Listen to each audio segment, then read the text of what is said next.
বলছে ইয়ে মাছের ইয়েতে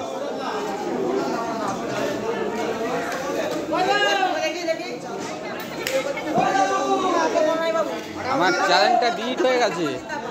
আমার একটা চ্যানেল 3000 সাবস্ক্রাইবার হয়ে গেল, এটা ডিলিট হয়ে গেছে, আর একটা নতুন খুলেছে।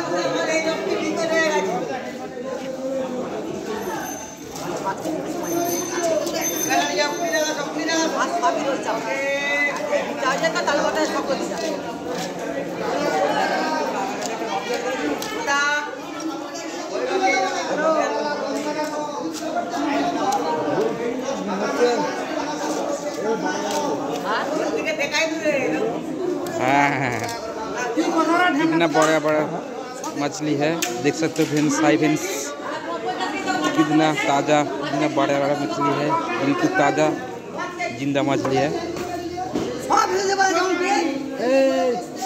देख सकते हो। और भी बहुत सारा मछली है। मैं मछली मार्केट में आया हूँ, देख सकते हो।